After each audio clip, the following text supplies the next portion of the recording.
आसमान से एक आग का जलता हुआ गोला तेज रफ्तार से जमीन पर गिरा। तभी पंडित जी ने थरथराती आवाज में कहा, घोर अंधकार होने वाला है। क्या हुआ पंडित जी? आप अचानक ये क्या कह रहे हैं? और आखिर ये आग का गोला क्या था? ये आग का गोला नहीं है, मौत है, मौत। राक्षस है, ब्रह्म राक्षस। कोई भी मेरे माया जाल से बच के नहीं जा सकता है। सबके सब मारे जाओगे। मौत हूं मैं, मौत।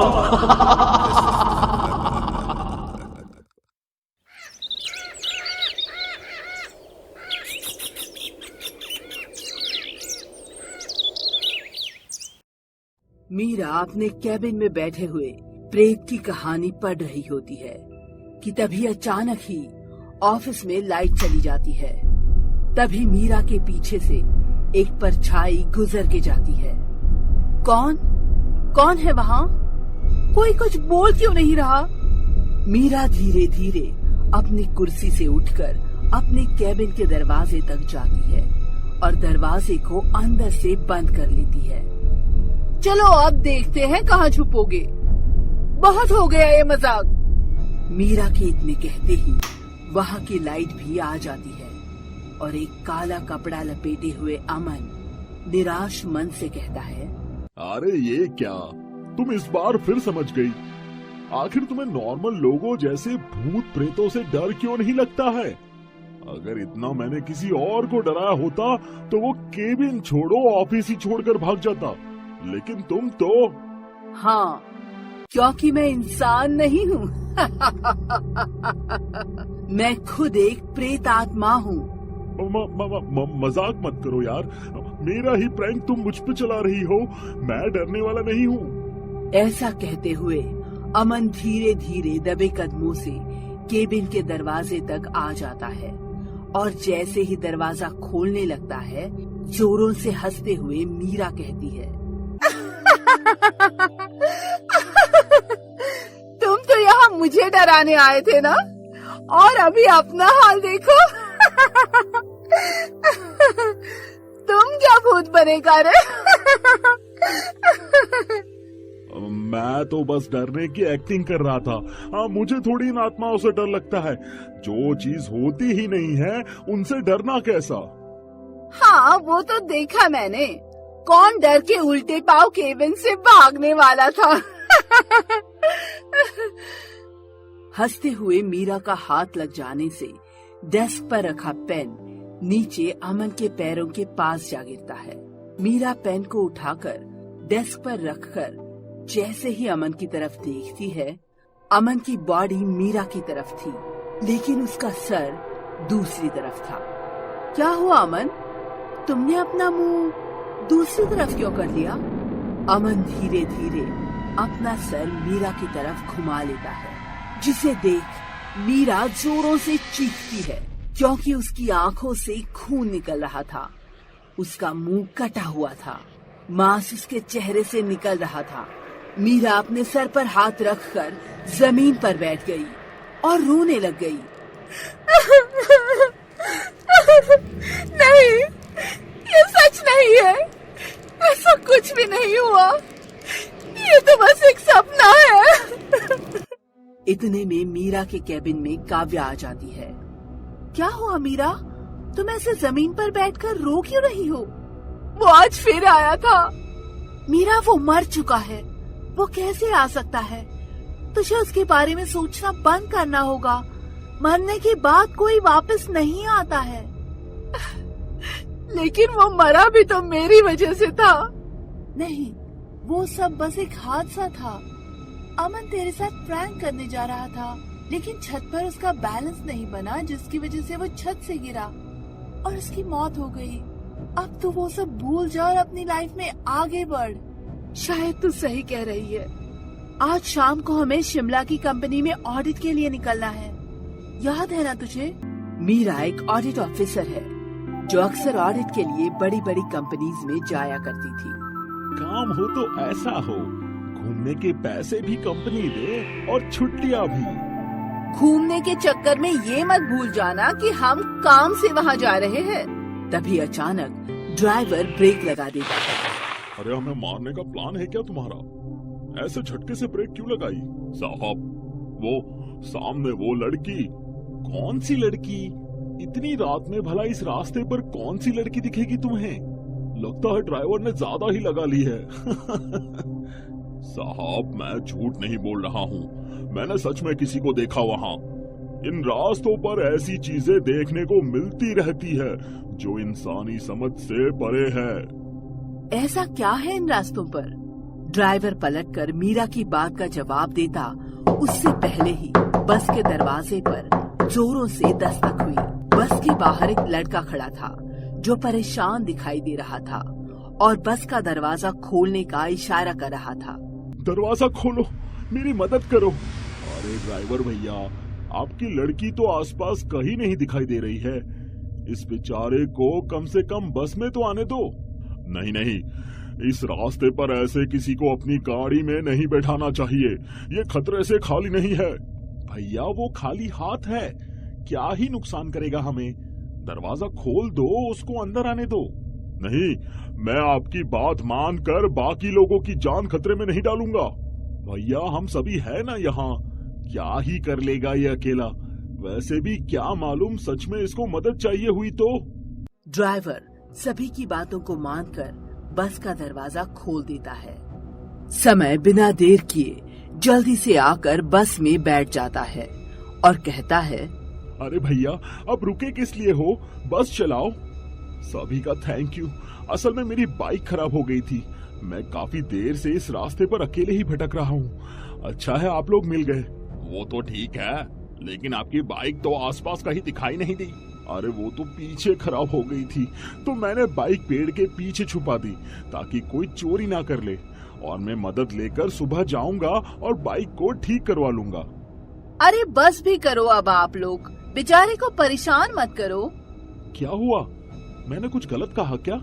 अरे नहीं, तुम्हारे आने से ठीक पहले ही ड्राइवर भैया को रोड पर कोई लड़की दिखाई दी जो अचानक गायब हो गई जब हमने देखा। उसके बाद तुम बस के दरवाजे पे थे, इसीलिए ड्राइवर भैया तुम पर शक कर रहे हैं। शक करना तो बनता भी है, क्योंकि मैं खुद एक प्रेत आत्मा हूँ, लेकिन मैं तुम्हें यहाँ मारने नहीं बचाने आया हूँ। अच्छा चलो ठीक है, अब मजाक बंद करो। अब तुम ये सब बोलकर मोहन भैया को डरा रहे हो। नहीं साहब, अब हम नहीं डरने वाले। वैसे भी भूत प्रेत खुद आकर थोड़ी बोलते हैं कि वो प्रेत है। आप लोग भी ना। सभी लोग बातें करते हुए अपनी मंजिल की तरफ जा ही रहे थे। कुछ दूर आगे गए ही थे कि एक बड़े से गड्ढे में उनकी बस फंस जाती है। ये क्या हो गया, सब ठीक तो है? लगता है बस किसी गड्ढे में फंस गई है। हम लोग मदद करें क्या? नहीं भैया, ये हमारी बस है, अभी देखते जाओ बस कैसे निकल जाएगी। मोहन बस को गड्ढे से निकाल देता है, लेकिन बस को जाकर चेक करता है तो देखता है कि एक टायर पंक्चर हो गया है। आप सभी बाहर आ जाइए, टायर पंचर है, हमें थोड़ा टाइम लगेगा। सभी लोग एक एक करके बस से उतरने लगते हैं और चारों तरफ अंधेरा और ठंड में उड़ता हुआ कोहरा देखकर कहते हैं, भैया कितना वक्त लगेगा टायर बदलने में? टाइम तो लगेगा, यहाँ अंधेरा भी बहुत है। आप लोग साइड में कहीं बैठ जाओ। अब अगर मौका मिला है तो क्यों ना यही महफिल बनाई जाए। मतलब महफिल? ठंडी हवा, अंधेरी रात में उड़ता हुआ कोहरा, चारों तरफ खौफनाक जंगल, बस यहाँ कमी है तो एक बॉनफायर की, और फिर सभी डरावने किस्से सुनाएंगे। इतनी रात को जंगल में तुम्हें ये सब फालतू गेम खेलना है? मेरा सही तो है, जब तक बस ठीक होती है तब तक के लिए खेल लेते हैं ना, मजा तो आएगा। मीरा काव्या की बात मान लेती है और बॉनफायर जलाकर सभी उसके आसपास बैठ जाते हैं और डरावनी कहानी सुनने का किस्सा शुरू हो जाता है। सभी एक के बाद एक कहानी सुना रहे थे कि तभी सूरज सभी को आकर बताता है, बस ठीक हो गई है, चलो अब हम निकल सकते हैं शिमला के लिए। अरे भैया बैठो थोड़ी देर, अभी तो डर का माहौल बना है और आप जाने की बात कर रहे हो। तभी अपने हाथ साफ करते हुए मोहन सभी के बीच में आकर बैठ जाता है। तुम सब अभी बच्चे हो, डर क्या होता है अभी तुमने देखा ही कहाँ है। आप तो ऐसे कह रहे हो जैसे आप तो बहुत जानते हो भूत प्रेतों के बारे में। भूत प्रेत ये सब तो कुछ नहीं है उसके सामने। किसके सामने? आप किसकी बात कर रहे हो? राक्षस, ब्रह्म राक्षस, जो मरने के बाद भी लोगों को अपने जाल में फंसा कर रखता है ताकि उसकी रूह से वो शक्ति लेता रहे। उसके जितना खौफनाक ना कोई था और ना है। आप इतना कैसे जानते हैं ब्रह्म राक्षस के बारे में? इतने में ही बस के अंदर से किसी के बैग के गिरने की आवाज आती है और सभी लोग चौंक कर देखने लगते हैं। लगता है बस में कोई जानवर चढ़ गया है। वैसे काफी देर हो गई है, चलो अब यहाँ से निकलना चाहिए। सभी लोग वहाँ से उठकर बस में चले जाते हैं और मोहन वही बैठा बैठा एक हल्की सी हंसी हंसता है। सबसे आखिर में पूरब बस में चढ़ता है तो वो पीछे मुड़कर मोहन को देखकर कहता है, हाँ लेकिन मोहन भैया आपने जवाब नहीं दिया। आपको इतना कैसे मालूम ब्रह्म राक्षस के बारे में? लेकिन पूरब देखकर हैरान होता है। वहाँ मोहन नहीं था, जबकि मोहन तो वही बैठा हुआ था। तभी पूरब का ध्यान उसकी जलाई हुई बॉन फायर पे जाता है। जिस जगह सभी लोग बैठकर बातें कर रहे थे, अब वहाँ ऐसा था जैसे उन लोगों ने वहाँ कोई आग कभी जलाई ही ना हो। इतने में पूरब देखता है कि मोहन ड्राइविंग सीट पर बैठा हुआ था। भैया आप यहाँ कब आए? मैं तो कब से यही बैठा हुआ था और तुम लोगों को कब से आवाज दे रहा था कि बस ठीक हो गई है, आ जाओ चलते हैं, और तुम लोगों ने इतनी देर कर दी आने में। चलो अब बैठ जाओ, हमें सुबह तक वहाँ पहुँचना है। पूरब किसी को कुछ कहता उससे पहले ही वो लोग वहाँ से अब निकल चुके थे। बस में अब सभी लोग सो चुके थे। मोहन भी बस को स्पीड में चलाता हुआ जंगल को पार किए जा रहा था। वो लोग इस जंगल से निकलने ही वाले थे कि तभी मोहन बस रोक कर कहता है, अरे ये भी होना बाकी था क्या? क्या हुआ उस्ताद? वो देख, सामने वाला पुल टूटा हुआ है। अब जब तक ये ठीक नहीं होगा हम यहाँ से आगे नहीं जा सकते हैं। उस्ताद तो यहाँ जंगल के अंदर से भी तो एक रास्ता है, आपको तो मालूम है, वहीं से ले लो। लेकिन तुझे मालूम है उस रास्ते पे जाना खतरे से खाली नहीं है। कुछ नहीं होगा उस्ताद, चलो। मोहन बस को गहरे जंगल के रास्ते से ले जाने लगता है। कोहरा भी गहरा हो चुका था। इसी बीच मीरा की हल्की हल्की आंखें खुल जाती है। मीरा खिड़की के बाहर देखने लगती है। जहाँ कोहरा चारों तरफ था, उसी बीच बस अचानक ही रुक जाती है और मीरा खिड़की से बाहर देखती है तो उसको बस के बाहर काव्या खड़ी हुई दिखाई देती है, जिसके सर से लगातार खून बह रहा होता है और उसकी एक आंख नहीं थी।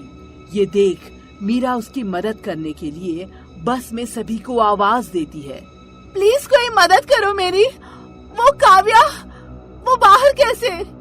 तभी मीरा देखती है कि बस पूरी खाली है, वहाँ आसपास कोई नहीं है। मीरा चलकर ड्राइविंग सीट तक जाती है। वहाँ समय बैठा हुआ था जो लगातार बाहर की तरफ देख रहा था। समय, ये सब क्या हो रहा है? सारे लोग कहाँ गए और काव्या की ये हालत कैसे हुई? तुम बाहर क्या देख रहे हो? उसी वक्त समय अपना मुंह मीरा की तरफ धीरे धीरे घुमाता है। समय का खौफनाक रूप देख मीरा के पैरों से जमीन निकल जाती है। इस वक्त समय का चेहरा एक कंकाल बन चुका था, जिसमें कीड़ों ने अपना घर बना लिया था। उसका पूरा शरीर सड़ा हुआ दिख रहा था। मीरा बस में पीछे भागने लगती है और पैर फंसने की वजह से बस में गिर जाती है। उसी वक्त उसको पूरब की आवाज आती है, मीरा तुम नीचे कैसे गिर गई? पूरब अपना हाथ देकर मीरा को उठाने लगता है मीरा पूरब का हाथ पकड़कर हकलाती हुई आवाज में कहती है, वो समय का चेहरा, वो समय नहीं है। मीरा जैसे ही पूरब का हाथ पकड़कर उठ रही होती है, पूरब का हाथ उखड़कर मीरा के हाथ में ही आ जाता है और पूरब के हाथों से खून की तेज धार निकलने लगती है, जिसे देख मीरा जोरों से चीखती है। नीरज मीरा को जगाते हुए कहता है, क्या हुआ मीरा, तुम ऐसे क्यों चीखी? ठीक हो ना तुम? मीरा अपने आसपास सभी को सोता हुआ देखकर चैन की सांस लेती है और खुद को शांत करते हुए कहती है, कुछ नहीं हुआ, मैंने बस एक बुरा सपना देख लिया था। वैसे ये बस रुकी क्यों है? मोहन भैया रास्ता भूल गए हैं। पता नहीं किसने इनको जंगल के रास्ते से आगे आने का कह दिया। दीदी जी, रास्ते का पुल टूटा हुआ था, तो जंगल के रास्ते से जाने के सिवा कोई और रास्ता था भी नहीं। इतने अंधेरे में रास्ता ढूंढ पाना मुश्किल है, तो आज की रात हम लोग यही पास के होटल में रुकते हैं। इतने अंधेरे जंगल में होटल कहाँ से आ गया? अरे हम जैसे भटके हुए लोगों के लिए ही बनाया होगा किसी ने। चलो अभी तो हमें होटल में ही रुकना चाहिए। ऐसा कहकर सभी लोग होटल की तरफ चलने लगे। कुछ देर में ही वहाँ एक बहुत सुंदर होटल दिखाई देता है। सभी होटल के अंदर जाते हैं। वहाँ का मैनेजर सभी को रूम दे देता है। यहाँ का स्टाफ इतना अजीब क्यों है? और ये इनके सर पे निशान किस चीज का है? कुछ तो अजीब है यहाँ। मीरा इन बातों पर ज्यादा ध्यान ना देकर अपने रूम में सोने के लिए चली जाती है। मीरा और काव्या एक ही रूम में होते हैं। काव्या अपने बाकी दोस्तों से मिलकर थोड़ी देर बाद रूम में आती है, तो वहाँ बेड पर मीरा को लेटा हुआ देखकर काव्या कहती है, मीरा, मुझे ना ये समय कुछ ठीक नहीं लग रहा है। न जाने होटल के स्टाफ से क्या बात कर रहा था, जैसे मुझे देखा वहाँ से चला गया। इतने में वॉशरूम से पानी गिरने की आवाज आने लगती है। मीरा, तुमने टैप क्या चालू ही छोड़ दिया था क्या? अब देखो फालतू ही पानी बर्बाद हो रहा है। ये लड़की भी ना। काव्या वॉशरूम में जैसे ही घुसती है, मिरर के सामने मीरा अपना फेस वॉश कर रही थी। तुम यहाँ हो? तो बेड पे कौन है? ये कहकर काव्या तुरंत ही बेड के पास जाती है, लेकिन अब उस बेड पर कोई नहीं था। मैंने किसी को तो बेड पे सोते हुए देखा था। कुछ तो अजीब हो रहा है हमारे साथ। क्या हुआ? तुम मुझे देखकर ऐसे क्यों भागी, जैसे भूत देख लिया हो? काव्या बात को घुमा देती है और दोनों बातें करते करते सो जाती है। वहीं दूसरी तरफ पूरब और नीरज एक ही रूम में होते हैं और दोनों सो रहे थे कि थोड़ी देर बाद ही पूरब की नींद उसके चेहरे पर गिर रही बूंदों की वजह से खुल जाती है। पूरब नींद में ही चेहरे को पोंछकर आधी खुली आंखों से देखता है कि बूंद किस चीज की थी। अपने हाथों को देख पूरब झटके से उठकर बैठ जाता है, क्योंकि उसके हाथ में खून था। पूरब डरते डरते छत की तरफ देखता है और तभी नीरज की खून में लिपटी हुई लाश उसके ऊपर आकर गिर जाती है, जिसका सर नहीं था। ये देख पूरब सर से कांपता हुआ कमरे के बाहर जाने लगता है। तभी उसको अपने पीछे से नीरज की आवाज आती है, इतनी रात में तू बाहर कहाँ जा रहा है? पूरब गहरी सांस भरते हुए पीछे बेड की तरफ पलटते हुए कहता है, तुझे पता है, मैंने अभी बहुत बुरा सपना देखा और मैं तो डर ही गया था कि कहीं सच में तुझे कुछ हो तो नहीं गया। जैसे ये कहता हुआ पूरब बेड की तरफ देखता है, वहाँ बेड के ऊपर नीरज का कटा हुआ सर था, जो पूरब से बात कर रहा था। ये नजारा देख पूरब डर से कांपने लगता है और तभी नीरज का बाकी शरीर पूरब के पीछे खड़ा हो जाता है और पूरब कुछ करता उससे पहले वो पूरब की गर्दन उखाड़कर अपने शरीर पर लगा लेता है। अगला दिन हो जाता है।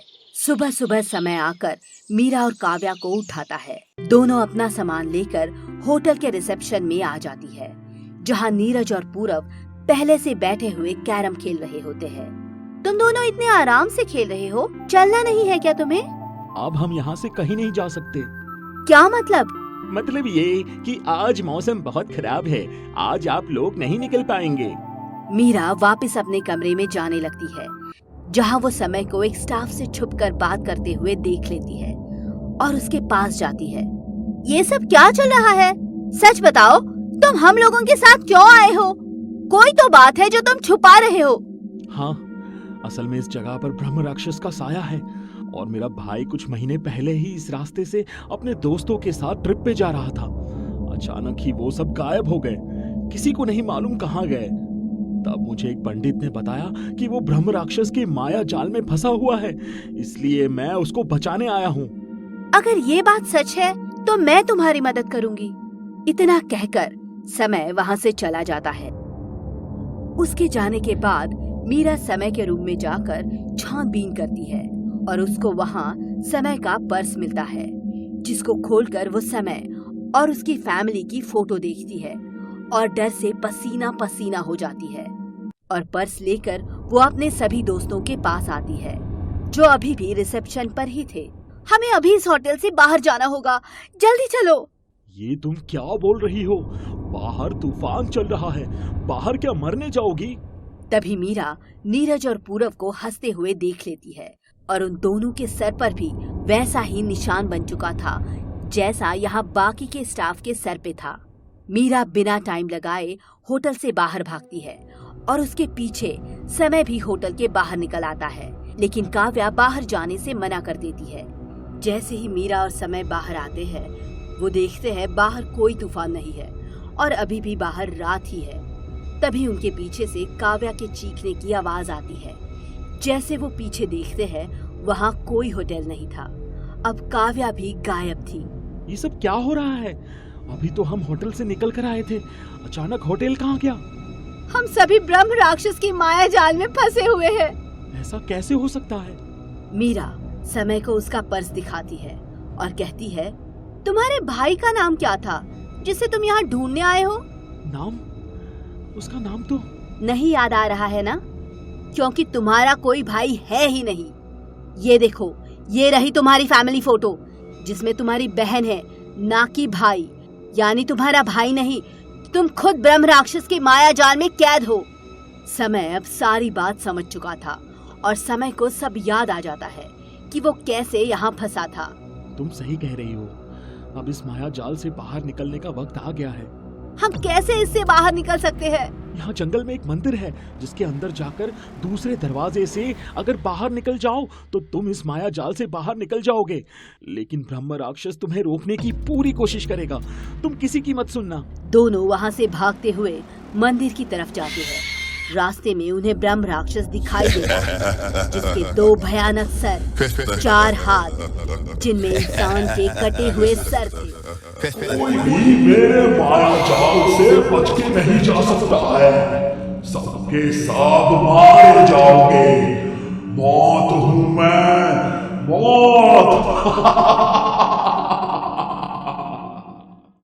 दोनों बिना डरे मंदिर की तरफ बढ़ने लगते हैं और मंदिर तक पहुंच जाते हैं। अब यहाँ से तुम्हें अकेले ही जाना होगा। नहीं, तुम मेरे साथ चलो। मीरा, मेरी आत्मा इस माया जाल में कैद है। मैं यहाँ से कभी बाहर नहीं निकल सकता क्योंकि मैं बहुत पहले ही मर चुका हूँ। ऐसा कहकर समय की आत्मा वहाँ से गायब हो जाती है और मीरा उस मंदिर में चली जाती है। और जैसे ही मंदिर के दूसरे दरवाजे से बाहर आती है तो देखती है कि उसके सामने वही बस है जिसमें वो लोग आए थे। उसका एक्सीडेंट हो गया है और उसमें पूरब और नीरज की मौत हो गई है, लेकिन काव्या वह नहीं है और ना ही मोहन और सूरज। क्या कभी ब्रह्म राक्षस का अंत हो पाएगा या ये मौत का खेल ऐसे ही लोगों की जान लेता रहेगा?